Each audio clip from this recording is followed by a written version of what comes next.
ভিত্তি পাবে, তখন জাতীয় নির্বাচন আইনি ভিত্তি তৈরি হবে, নাহলে সেটা অবৈধ নির্বাচন হবে।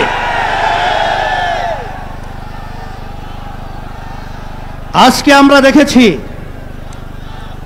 সেই পল্টন, সেই মোড়ের মধ্যে সেই 2024 জুলাই এবং আগস্ট, যখন জুলাইয়ের 17 তারিখ বাইতুল মুকাররমের উত্তর গেটে আমি তখন বলেছিলাম যে আজকে আমাদের সন্তানদেরকে যেভাবে পাখির মতো গুলি করে রাস্তার ভিতরে আজকে লুটিয়ে দেওয়া হচ্ছে, আমি বাংলাদেশের সর্বশ্রেণীর ছাত্র জনতা, আলেম ওলামা, হাফেজ সহ সবাইকে আহ্বান জানিয়েছিলাম, যখন আমাদের ঘরে বসে থাকার সুযোগ নেই, ঘরে বসে থাকার সময় নেই, আমরা আজকে রাস্তায় আসবো, ফ্যাসিস্টকে উৎখাত করব, বাংলার জমিন থেকে কাঁটাতারের উপরে নিক্ষেপ করব, হয়েছে তাই বাংলাদেশ মুক্ত হয়েছে। সেই হিসাবে আজকে আমরা দেখেছি দুই শ্রেণীর মানুষ এখন দুই মেরুতে অবস্থান করছে।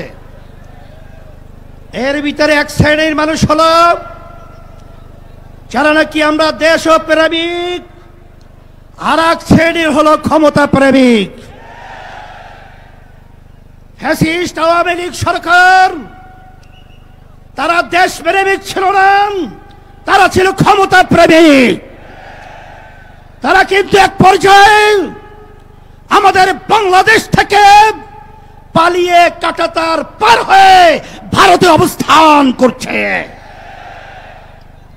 নব্য যারা ফ্যাসিস্ট হওয়ার চিন্তা করছেন, যারা গণভোট নিয়ে নির্বাচনের আগে দেওয়ার ব্যাপারে তালবাহানা করছেন, আমি তাদেরকে উদ্দেশ্য করে বলতে চাই, আজকে বাংলাদেশের ছাত্র জনতা, সর্বশ্রেণীর মানুষ আজকে জুলাই ভিত্তিক আইনি সর্বপ্রথম চায়, তারপর জাতীয় নির্বাচন চায়।